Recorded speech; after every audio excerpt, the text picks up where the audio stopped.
It's Lucy Litch, and this is Tiny House Conversations. It's the Australian-based podcast where I interview experienced tiny houses, tiny builders, and adventurers in the tiny world so you can discover how to create, build, and transition into tiny life.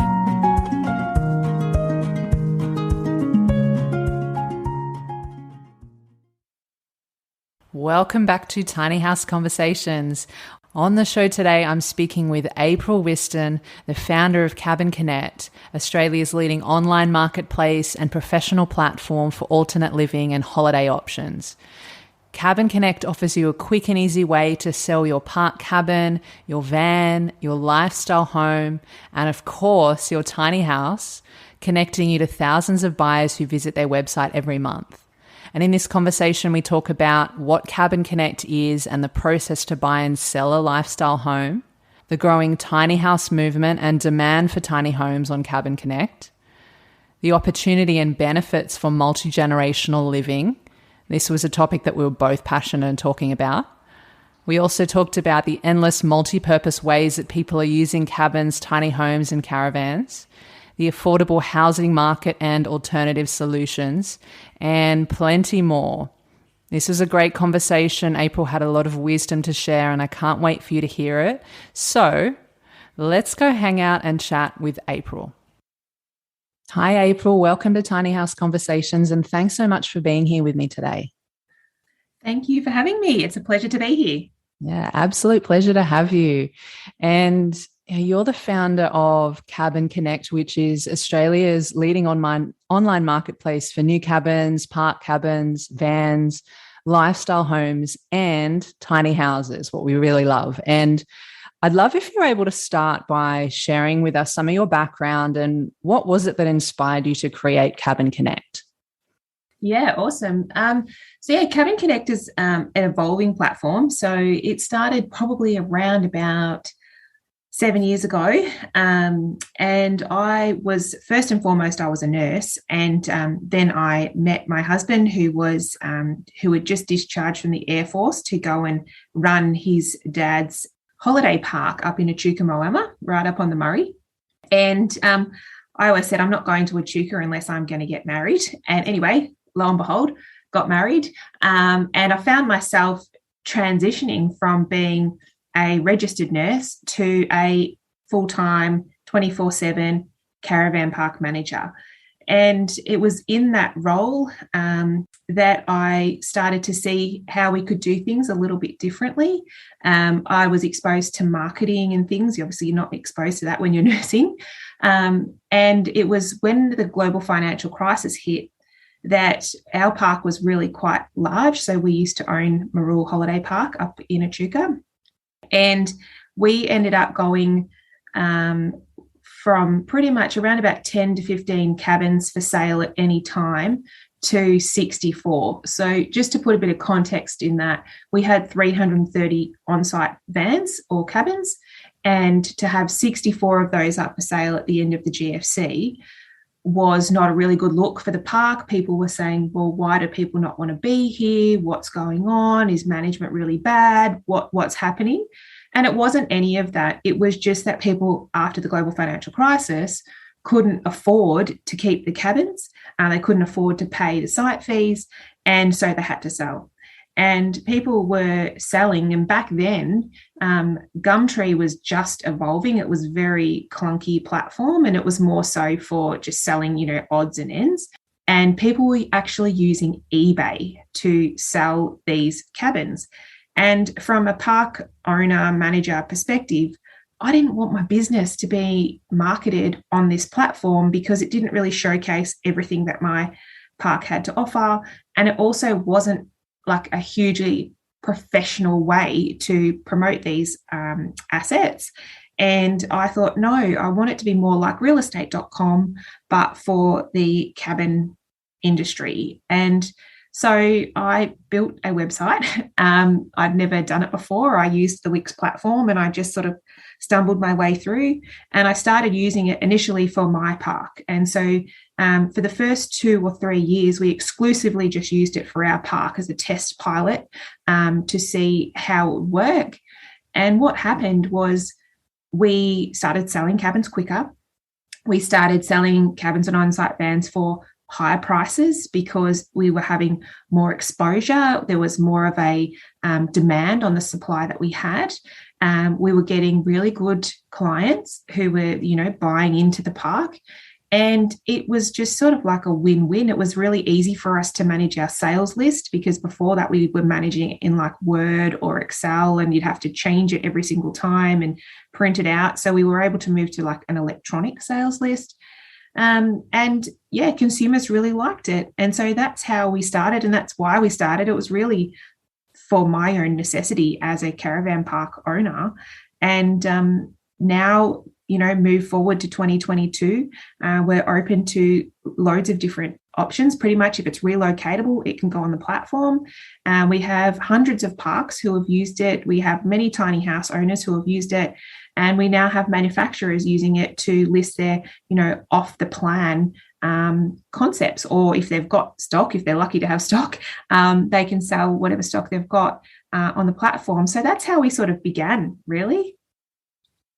That's great. And I think that you're around and, you're here at such an important time, I think, with everything that's going on in the world, that, a lot more people are looking to this alternate ways of living and lifestyle setups for their homes, and even like having Airbnbs on their properties and so many types of things. And of course, the tiny house movement in particular is growing a lot in Australia and around the world. And I think it's a really unique and great idea to be able to connect that type of lifestyle with people that are looking more towards this way of living. So that's really great. And I'd love if you're able to share with us a little bit more about how Cabin Connect works. So like, what would be the process of becoming a seller, or if someone wanted to buy from your platform?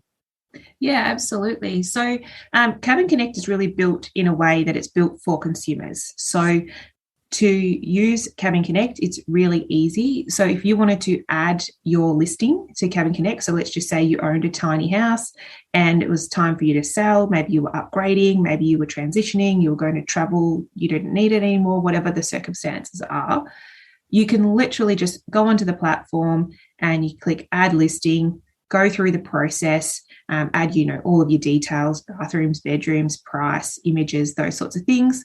And you publish it, and it comes to me. I review it. So I review every single thing that goes on the platform to make sure that it's appropriate. And then we put it out there. The platform, gets around about 2,500 users a day. So it's got good traffic. And we also share that onto our Facebook platform as well, which has also got good traffic and good numbers. So that's the way it's added. We don't charge any commissions on any of the sales. There's just a basic fee. So people can choose from basic, which starts at $47, and premium that goes to $297. And the main difference between those is just advertising.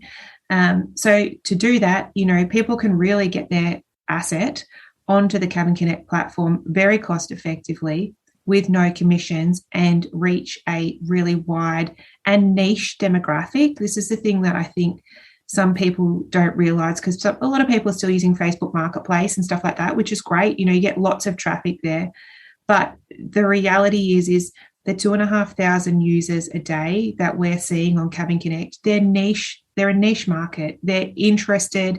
They follow. Our returning visitors is a huge percentage of our website. So people are constantly checking back to see what's new.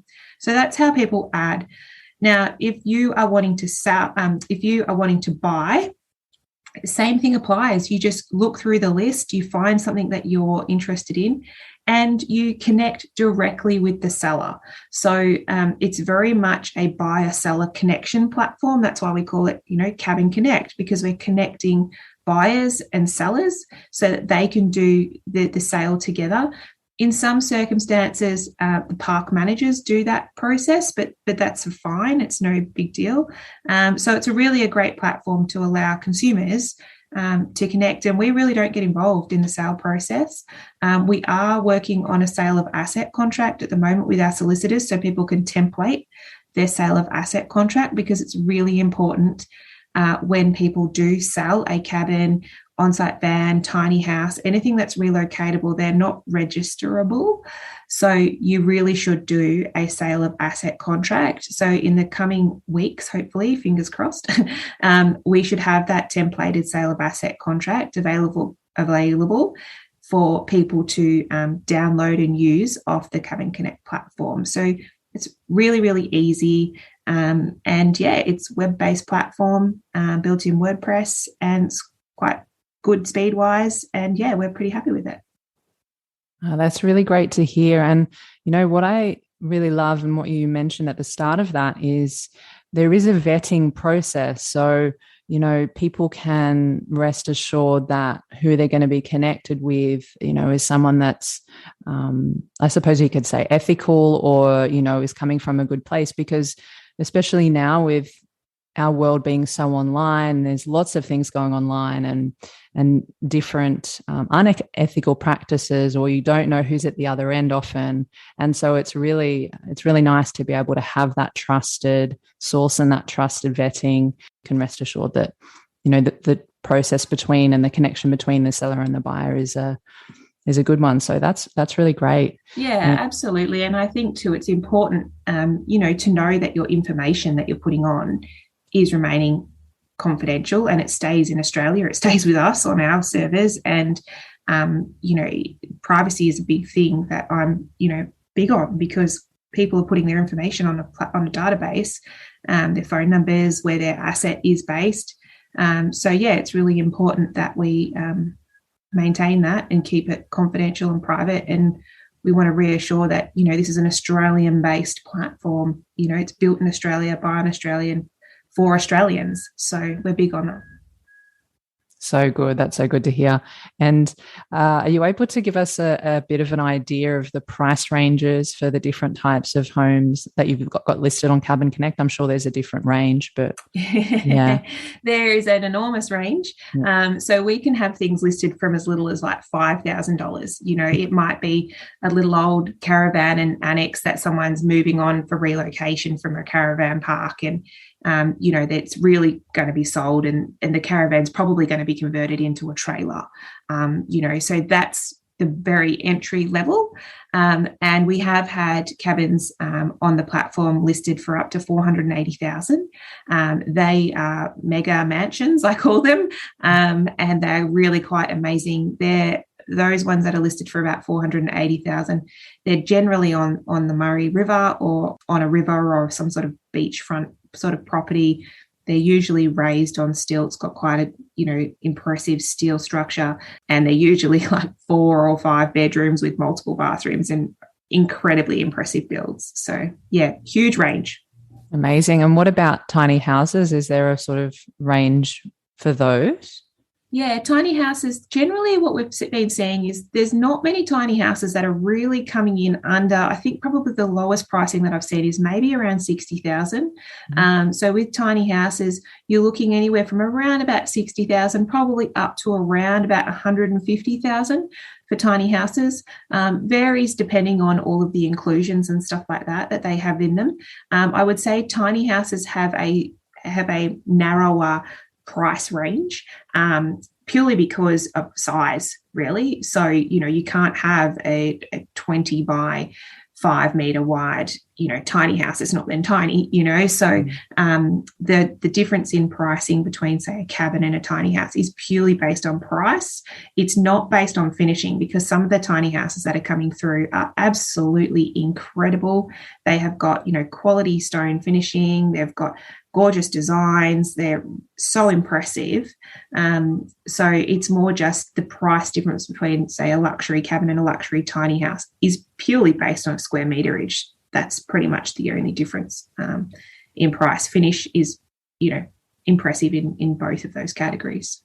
Yeah, and 60 to 150,000 sounds about, right with what the market is doing anyway. Mm-hmm. I've seen that type of price range out there, whether it's with DIY builds or it's with people going with professional building companies. So that's really mm-hmm. great to know. And and as you say, it depends on the specs and the size and the features. And I'm also wondering, With the tiny house movement and awareness of tiny houses in Australia and around the world, especially in the last couple of years with everything that's happening in our lives, I'm wondering what you've observed with the demand for tiny houses on your platform over these last couple of years, especially. Yeah, absolutely. Tiny houses they've really found their way into the Australian market. Maybe 3 years ago, they were sort of not a novelty, but they were new. People weren't really familiar with them. They didn't really know the difference between them and, say, a caravan or a motorhome. Whereas now they've really established their own category, their own division within our marketplace. And what we've really noticed over the last few years is that the demand for tiny houses has increased a lot.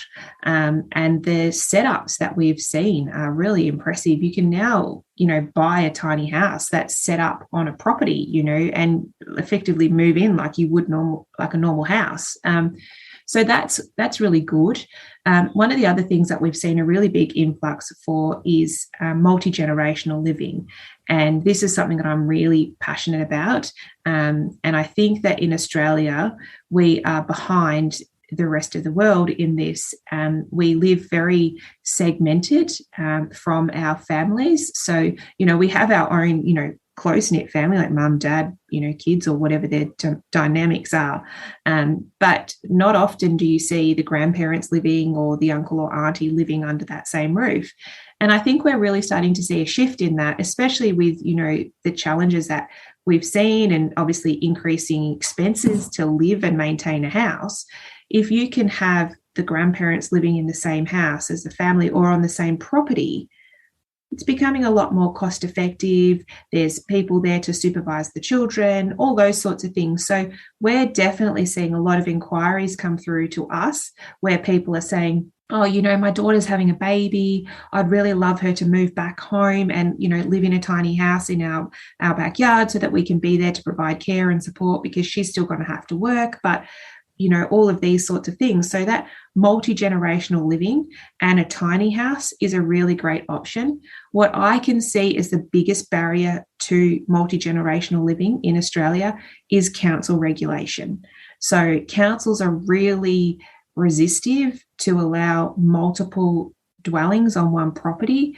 But I do think it's something that as an industry, we really need to push for and promote because it's a great solution. It reduces isolation and loneliness in older people. It provides caregiving services for young families, and it offers children the opportunity to live and be around their extended family, which is so valuable. So I think if we can see more tiny houses finding their ways into, reasonably sized, you don't want people living on top of each other, but if we can find tiny houses moving more into your family environment, I think it's only a good thing, really.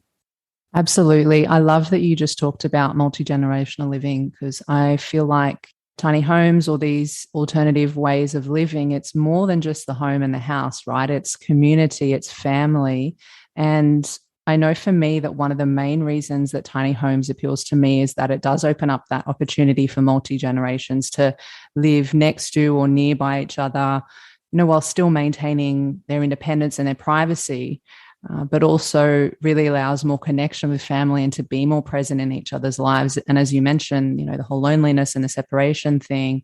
And I think that it is a reflection of just what is happening out there in the world collectively too. It's like so many of us are craving and wanting to go back to basics, to nature, to reconnect with each other, to form communities again. And I think that, this way of living really supports that. And I agree with you also with the council regulations. I know that's something I've talked about with quite a few people on the show already, and hoping to speak to someone from the Australian Tiny House Association in the coming weeks or something, because that seems to be a barrier. And I know that there are people under the radar, and it differs with different states, and then within that different councils there's nuances, and whether someone's in a tiny house on wheels or it's a tiny house on a foundation, and there's also all sorts of different things. There's a lot of grey areas at the moment.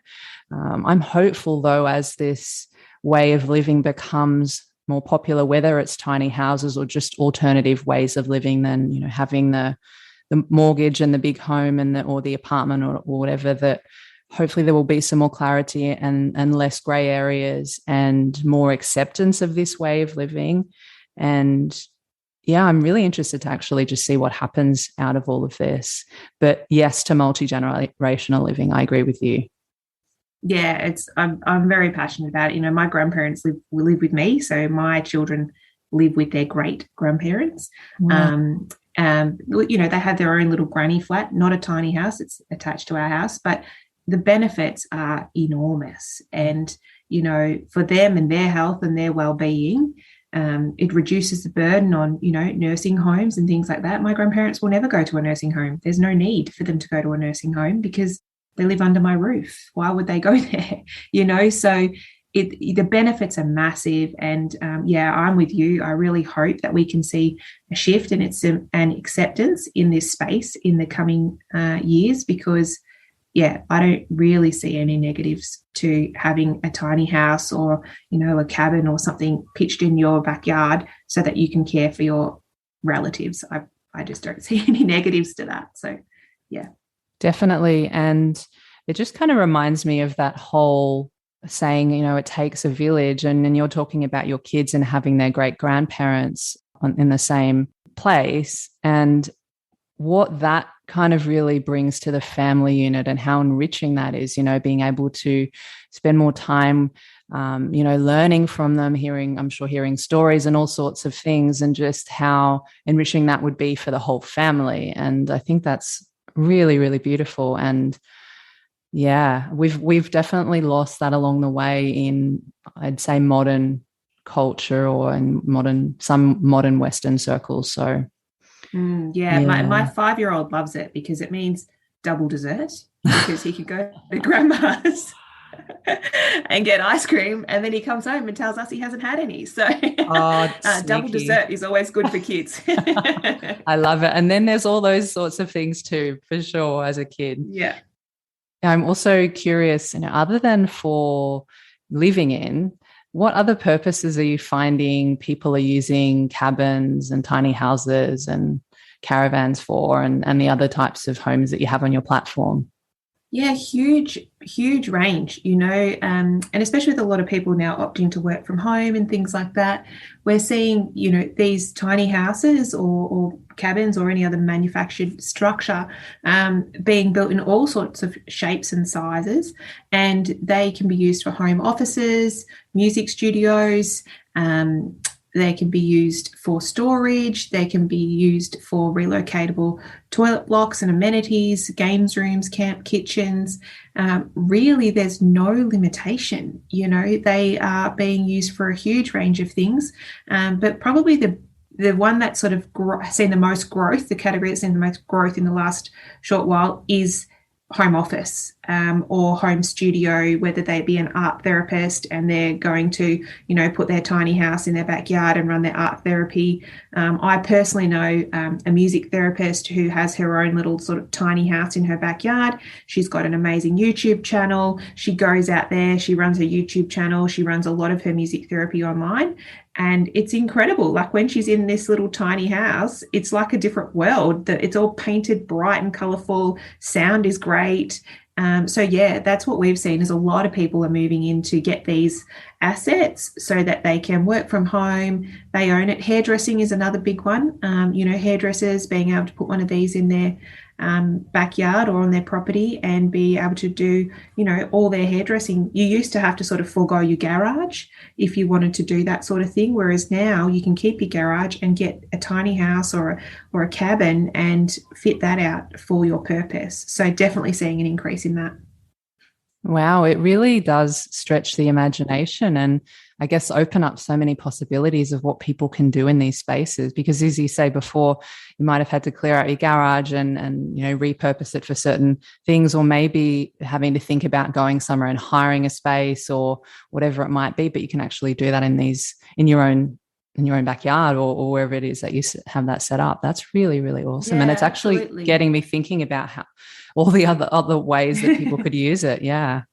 Yeah, absolutely. And the good thing about these assets, and I always call them assets because that's what they are, they are generally a depreciating asset, but they don't generally depreciate pretty that fast. So what we're seeing in the market is people who have a cabin, a tiny house, a caravan, they're getting their money, like they're holding value. So you might go and spend $100,000 on a tiny house and you might fit that out, because you're a hairdresser and you might have it as a spare room / hairdressing salon, right? Now you might pay, let's just say $100,000 for ease of numbers. You might keep that for 2 or 3 years and then you might have a career change. You might want to do it anymore.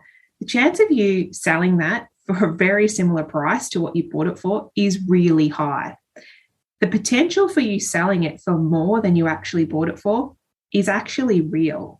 So on the Cabin Connect platform, because I've been running it now for like 7 years and because it started at Marul, my old park, I've sold some of those cabins personally because I used to run all the sales in my old caravan park. So I've sold some of those cabins multiple times, right? There's one cabin in particular, which is listed on the Cabin Connect platform at the moment. And like 7 years ago, I sold that cabin for $77,000. And now the new owners have listed it for $130,000. So what was once a depreciating asset has actually appreciated in value because of supply and demand, awareness of the industry, demand, so many more people wanting this, difficult to get new stock at the moment. So it's really quite amazing. And we see this with tiny houses. We see this with caravans. Caravans are really holding their value. So it's not necessarily an investment that you would make to get a return on your money, but in terms of holding that asset, using it for your work purposes, and then, as you said, not having to pay rent or something on another office building, it's a really good solution if you can make it work for you. So, yeah, that's amazing. And speaking of supply and demand, as you just said, with the world going through this phase that we're all going through together in the last couple of years, and I'm curious, have there been more or less people looking to buy or sell through your platform? Has there been a shortage of sorts in some way? And it's really interesting because we thought that we would have a massive influx of listings at one point, and we didn't because people couldn't move around. So we sort of went stagnant for a little while. But what we've been seeing definitely over the last 6 months is a huge increase in traffic, a massive increase in sales, and the biggest increase is the demand for new product. So whether that be a new tiny house, a new cabin, whatever it is they're looking for, the demand for new product is enormous. And so what we're seeing now, and I speak to a lot of manufacturers, so what we've got on the Cabin Connect platform is we've got an industry directory. So we've actually got recommended builders who we recommend. So if there's any tiny house people listening and you're not on that platform, feel free to connect with me and I can let you know, because we only recommend people who we have a relationship with, who we know are trusted, reputable builders who are building in accordance with building codes and all of those, maintaining ethical standards and things like that. So on the industry directory, at the moment, I think I've got about 9 builders on there, and they are all very busy. And the last one I had a conversation was build time is blown out to 26 weeks. And, you're really not going to be getting stock until September, October. So we're now in January. And if you're wanting new cabins, and I've since bought a new caravan park and I need 6 new cabins. So for me to get those 6 new cabins before Christmas, which is when I want them by, I need to place that order no later than the end of February, because otherwise I'm just not going to get the stock that I need completed, installed and on site for next Christmas. So that has blown out, and it's blown out because so much demand. It's blown out because we have got supply issues at the moment. So, timber is a bit of an issue. And so then with timber becomes window frames and all of those little things. So there has been delays because of stock, materials. But, they're managing and they're getting through, and they're still looking after the customers and offering great service and all of those sorts of things. So I think we will see that build time shrink a little bit, but generally, I know for a cabin, and I'm sure a tiny house is much the same, you're not really going to be able to get anything in less than 16 weeks because most of them are being all built on a steel chassis, and then to build and fit out and have absolute, quality completion, you're looking at 16 weeks. So when I say it's blown out to 26, it is only a 10-week extension. It's not that much, but we've definitely seen a stretch in build time because of demand and because of our supply shortages for materials. Yeah, I wonder if that's also going to continue to increase the more that things happen out there, and then I know that that there are shortages in, well, not only materials. Over here where I am, there's even starting to be food shortages and things like that too. So this is a really interesting time that we're going through, and I think it's also a massive shift in consciousness of people just like, okay, I want to maybe move out of the city closer to nature and have some kind of cabin, some kind of tiny home, some kind of caravan, whatever it might be. And yeah, it's fascinating actually to hear you say though that it kind of stopped for a while. And I guess maybe that was a reflection of like the uncertainty of, well, what is actually going on here? And we can't even like leave our homes or move around. So, but I'm hopeful that, I think what you've got here with this online platform is such a great service to the community to be able to connect and those buyers and those sellers and to help people transition into,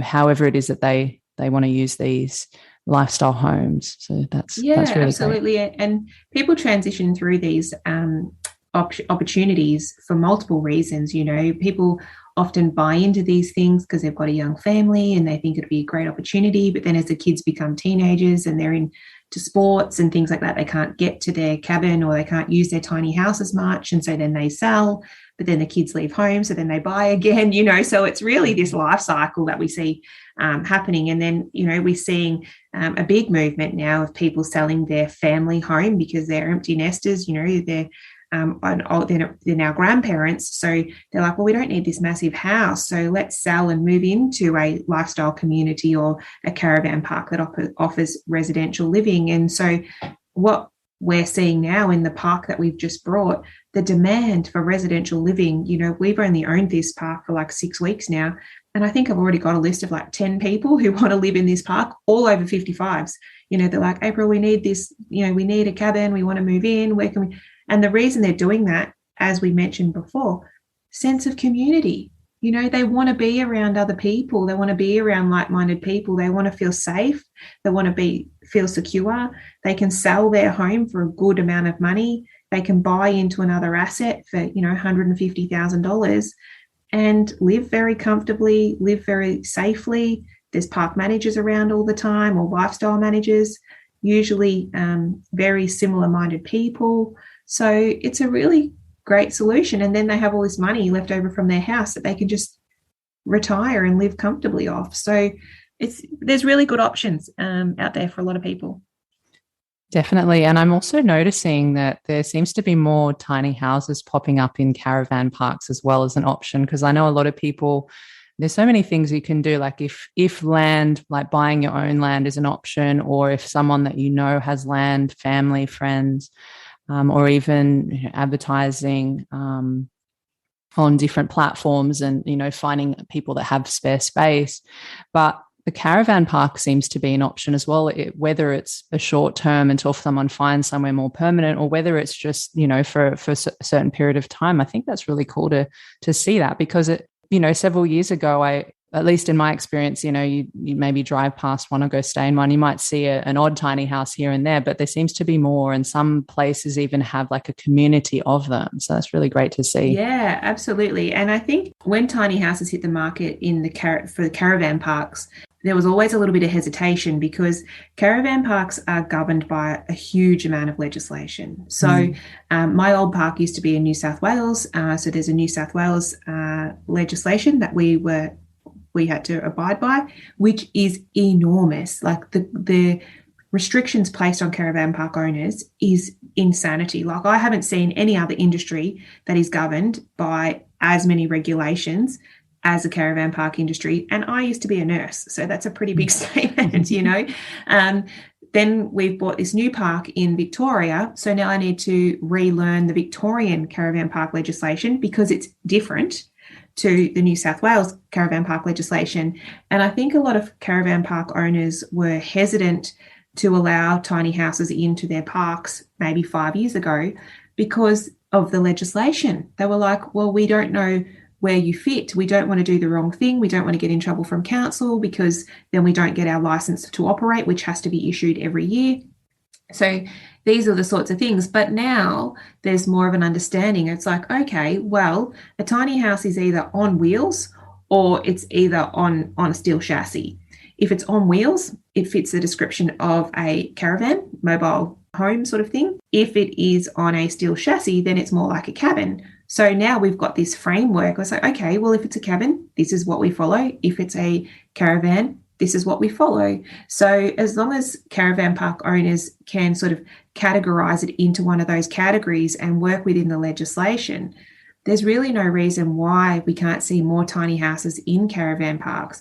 One of the biggest things that it must have is a compliance plate. So that is a big thing in caravan parks, that all of their cabins and caravans must have a compliance plate, which has all the information about who it was built by, who was the engineer, what's its wind speed tolerance, all those sorts of things. And so as long as it's got that and it's got a fitted smoke detector and it meets the separation distance requirements from its neighbouring assets, there's really no reason why it can't be there. And depending on the parks, some parks are really heavy tourist focused, so they only have tourist cabins. Others are, like the park that I've just bought, it's a bit more of a hybrid. So we've got residents, we've got annual site holders, we've got tourist cabins, we've got powered sites. So I think if there's any of your listeners who were looking to place a tiny house in a caravan park, their best option is to look for a hybrid park, which are usually parks sort of like on the fringe, so our park's a bush park, or it might be a park sort of out, on a lake or something like that, but it's not super touristy, because if it's super touristy, then they generally are quite strict and rigid with what they allow in, whereas the others are a little bit more accommodating. They're like, yeah, that would look great, that'll be fine, yeah, we're open to permanent residents or semi-permanent residents. So that's what I would suggest for your listeners if they're thinking, oh, I wouldn't mind putting a tiny house in a caravan park. Where do I go? Where do I look?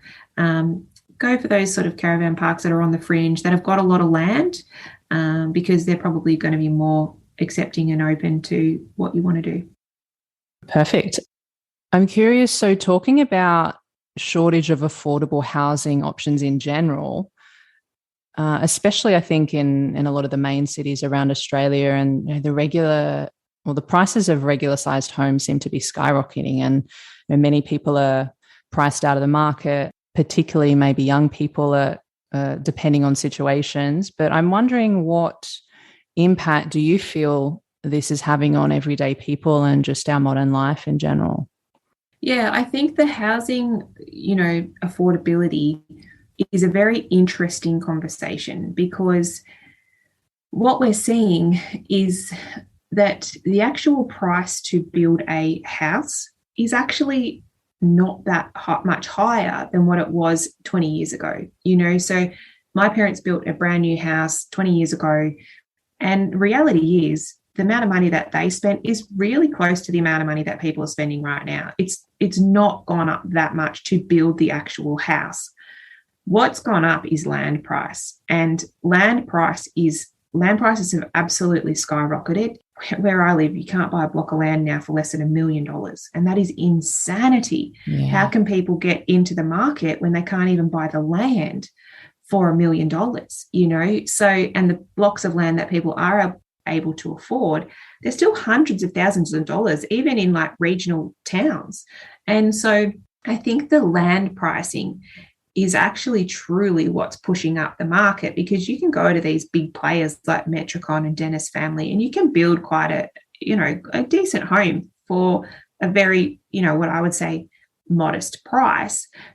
So I think that's a big problem. And I think that as we get, higher density living in the cities, the reality is the people who can't afford to live in those inner suburbs, they have to move out.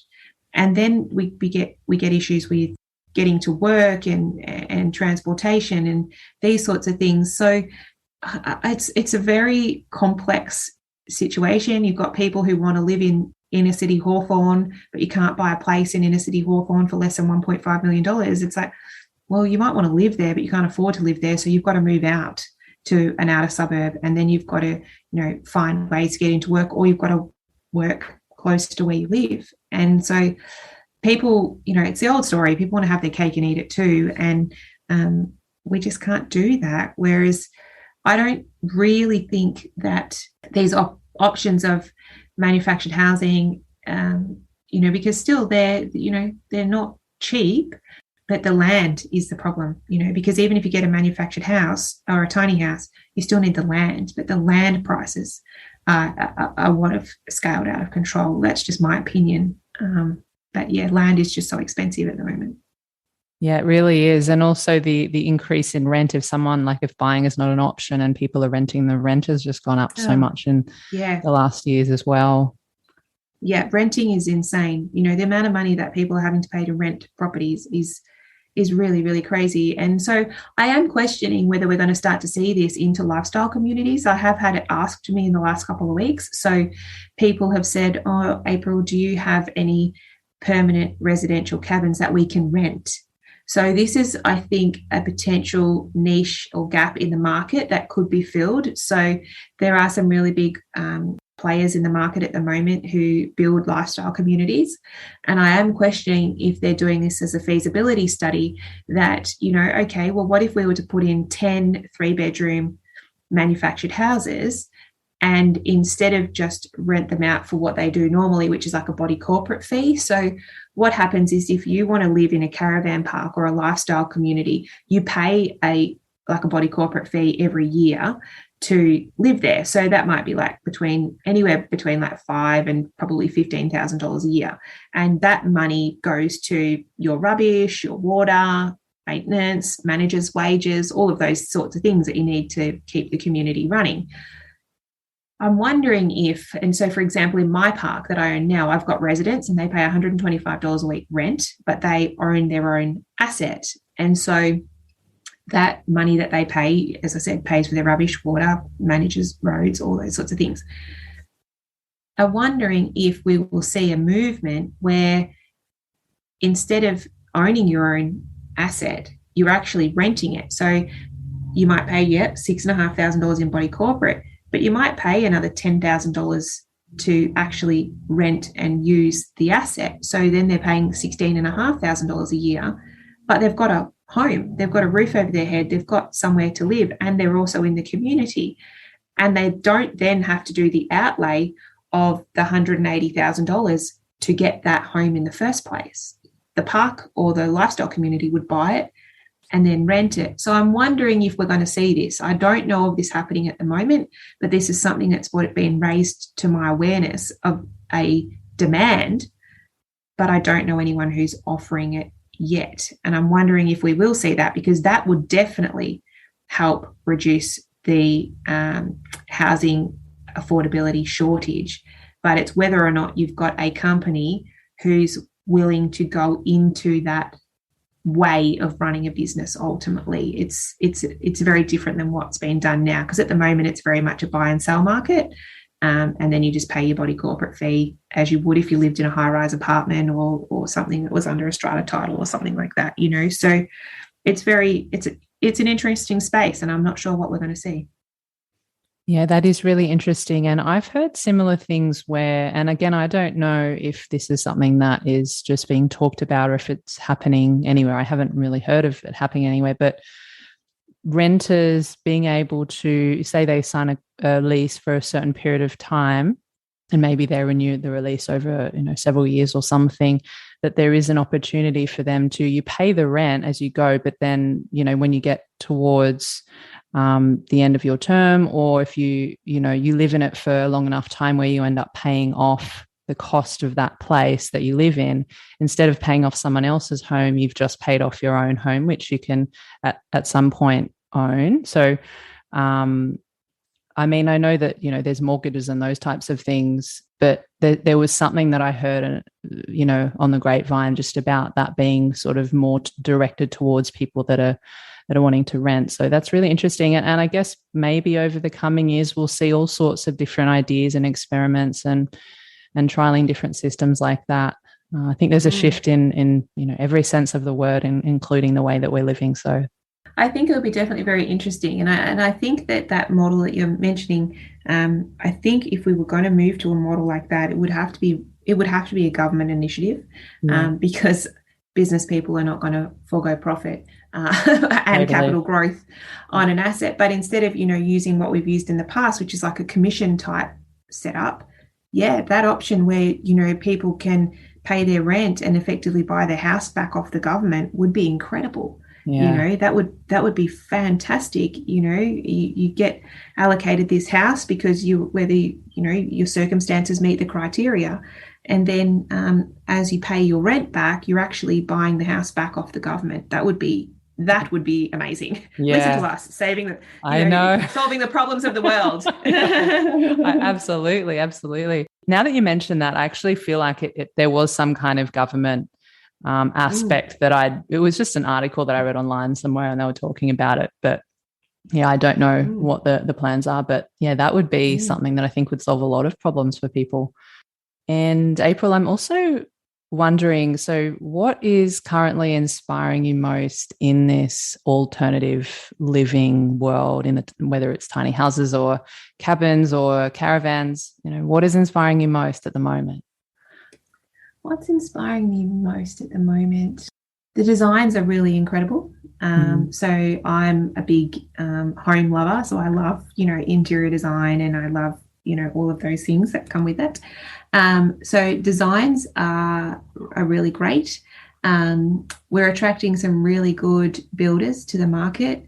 We're seeing big expansion in the building space. So one of my partners who's been hugely supportive of Cabin Connect from the word go is a company by the name of Yarrawonga Manufactured Housing. And the guys who own that, I've known them for years and years now, and they have just opened up a second massive factory in Bendigo. So they built the first one in Yarrawonga, hugely successful, quality product, quality service. They're now opening up a second massive factory in Bendigo.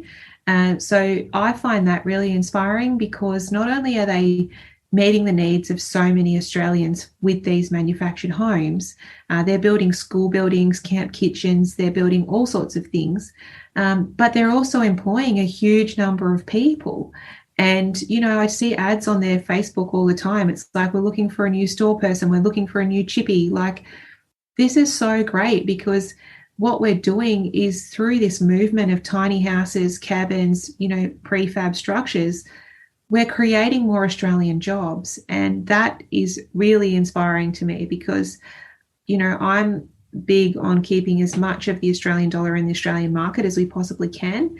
And we have seen a risk to this market for importation from things from China. And we just don't know how they've been built. We don't know with what materials. We don't know what quality and stuff they are. So I'm all for buying from Australians where they're manufacturing in Australia and they're employing Australian people. So that's very inspiring to me at the moment. And then I'm just loving the increase in awareness. That's great, because literally 10 years ago, most of the people didn't even know these things were an option, and caravan parks were sort of like trailer trash. And we've seen a massive increase in quality and awareness, and it's good. Absolutely. I so agree with you with everything that you just said there. And I'm also curious, you talked about the Australian market. Do you have any plans to do anything, maybe expand into New Zealand or other parts of the world, or is it just like Australia for now, focusing on this? I do. I'm a hugely ambitious person. One of my mentors, he's a very, very, very successful businessman. And my last mentoring session with him, I said, I'd really love to go into the US. And he said, April, put the skids on. you got to conquer the Australian market first, and then we'll talk about going into the US. So the reason I say the US will be the next place that we go with Cabin Connect. When that happens, I don't know. We've got a lot of work to still do in Australia. So the reason we will go into the US next is because based on our Google Analytics and our traffic, we see that that's where the most of interest is. So even though with all our advertising, all of our Google, all of our SEO and everything like that, we really try to keep it Australia-based. We don't want to be gathering traffic from overseas because it's pointless. They're not going to buy the stock that's on our platform. So, but we do see the country with the highest interest in Cabin Connect comes from the US. And when I visited the US 2 years ago, and they do definitely have a very similar concept to us. Tiny houses are big over there. They've got a lot of these lifestyle communities over there. So that will be the next place that we go, will be to the US. But that's a whole nother ball game because you're looking at 10 times the population, 10 times the website traffic, 10 times everything. So not sure when that will happen. That's great, though. It's great to, have goals and aspirations and big plans. And I think that the US tiny house movement and the alternative living movement, that they seem to be maybe a little bit further ahead than we are. I know there's so many communities and there's so much content online and people sharing their journeys and what's happening over there. And it's really beautiful to see. And it's great that you're getting people from the US, finding your platform. That's awesome. Yeah, it's good. It's exciting. And there's a lot of innovative design over there, a lot of innovative design. Definitely. And, so as we wrap up the conversation today, April, are there any exciting projects coming up for you in Cabin Connect this year, or is there anything else that you'd like to share with everyone listening?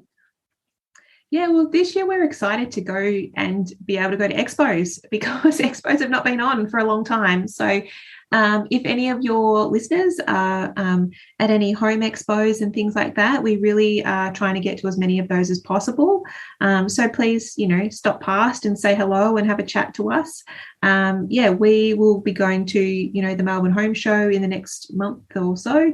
And when we go there, we obviously are exhibiting the platform, but we're also exhibiting all of our partners and trades who advertise and use the Cabin Connect platform, talking to people about what we've been talking about today, the evolution of this industry. And that's what we're excited about, is to be able to get out and about in the car and meet builders and meet, consumers and talk tiny houses and cabins and all the things that we do on a daily basis. We're really excited to do that again, which is, something we're really looking forward to. Yes, excited to be there in person and see everyone and connect. That's great. And yes. will you be going to any of the tiny homes expos that are coming up? I think there's one coming up this weekend, which I'm going to try and get to. We didn't get a stall for that one. I don't know. That sort of slipped through our radar. There is a Bendigo one coming up that we'll be going to.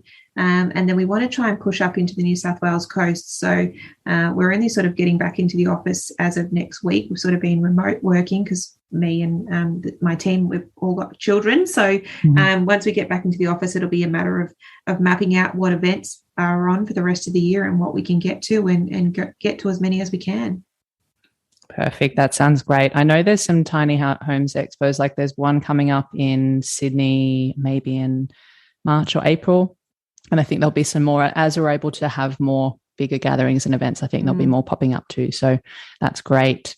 And where can people find and connect with you online?